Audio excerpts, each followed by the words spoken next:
Hey, what's up? It's your boy OT Wamasuta Maningi, transition 4-2-3-1 central defensive striking left back, Lama Ping Pong, and welcome to Uyajola PSL. Yeah, vandaag die petje oudje Kaizer Chiefs indaba yakhe bad. Let's hear what he had to say. Yes, OT. Busy because I think ukuthi Pirates yangichithela. I think ever since Boma 2015 la ngiphelelwa ama trophy izinto asafani. Yazi lo muntu uhlala ngekho. Ngaze ngafaka itracker la efonini yakhe and every day ngimthola eLoftus. Mangimfonela kunerase engakanani. Ngathi stadium esigcwele ngazi ukuthi kenzakalani. Ngacheck ama message wakhe. Babizana ngama nickname. Abo Star Wars, Star Wars. And I go grand land. And I think I know ukuthi ubani. And a grand shop nangikhumula kusase grand. Besisihlalela sithula pe FNB. Qole stadium kube mnandi. Sithi ma Black Guy 2 sisihlalela. Sasa Orkan kubo Manchester kubo Tottenham. Manje akasekho and kukhona ukushaya amanzi. And ivelo yangichithela kuzoba grand.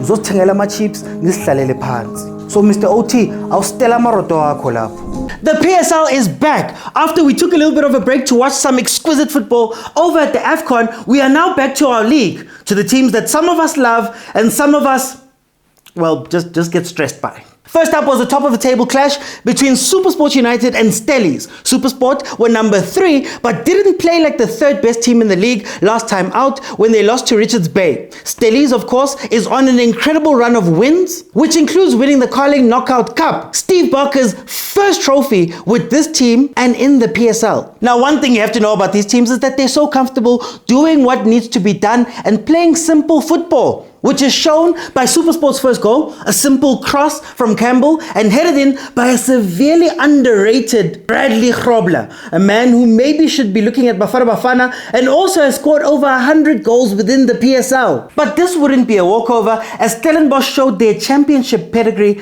and managed to come back and make it 1-1. And that meant we had a 1-1 draw as our first game back in the PSL. Next up was 13th place Chippa United versus the second best team in the league, Cape Town City. Chippa United had made a couple of changes. Firstly, they've moved to Buffalo City as their new home. And secondly, they've moved Mr. Pound for Pound, the exciting Morgan Mamila, back into an executive management role, with Thabo September stepping in to take the reins. It looked like it was not going to be a happy game for Thabo September, with the Cape Town City taking the lead through an also very underrated Khanyisa Mayo, who scored his 7th league goal of the season before hitting the crossbar as well in the hopes to make it 2-0. But because they couldn't take their chances, Chippa United made sure that Coach September's first game would not be a loss, scoring to make it 1-1, and that is how the game would end. An 11th placed Morocco Swallows team came in to play Polokwane City without head coach Steve Kompela. They've been going through a lot of drama, and if you know anything about Swallows, when they go to drama, they call on Musa Nyatama to take over. And take over he did for what seems like the 100th time. And I know exactly how he's feeling. You could not live with your own failure. Where did that bring you? Back to me.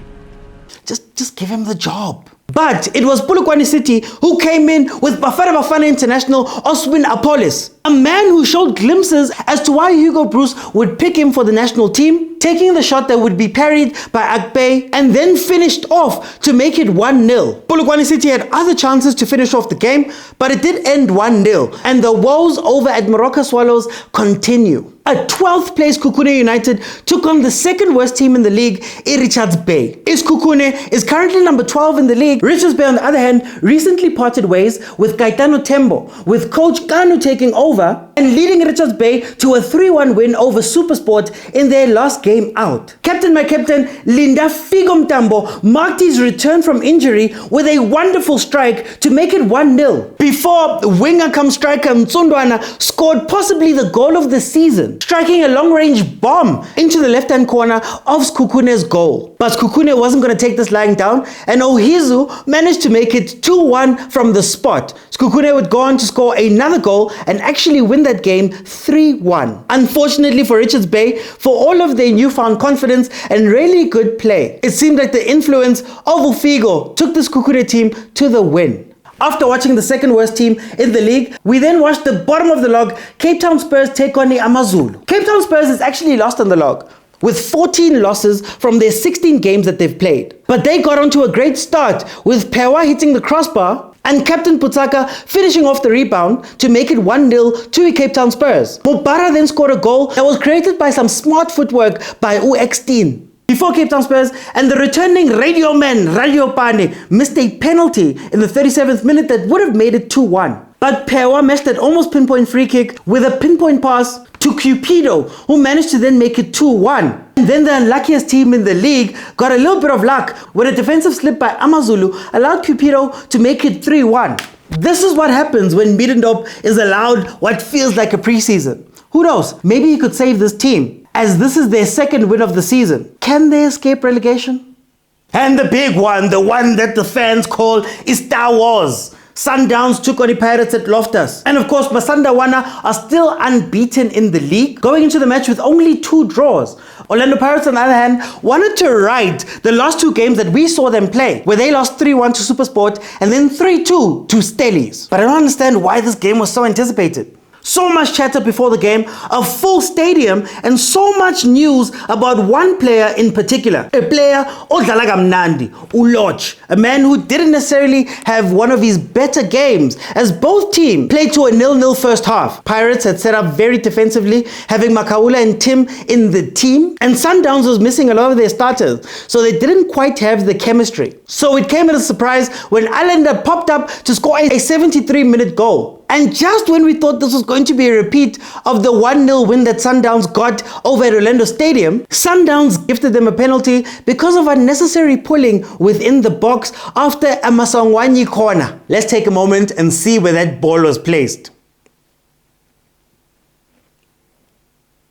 So can we say that this is Pirates benefiting? But Pirates was able to score their penalty and the game ended 1-1. Pirates living to fight another day and Sundowns staying undefeated, but maybe some worries because the last 3 games they've actually played have been a draw. I say actually played because Swallows didn't show up for the last one.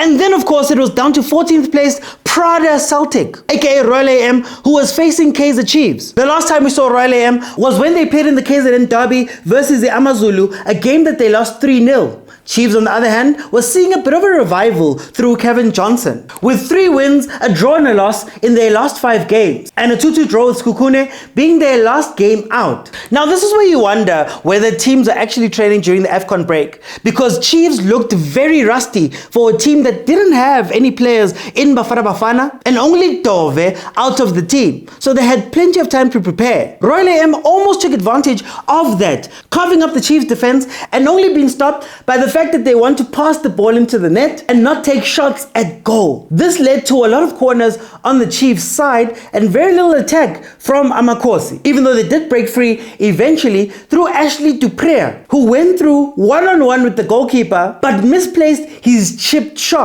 Yeah, Ashley, I know you were thinking about this chip, but ended up on one of these. Let's stay out of the Naturena tuck shop for now.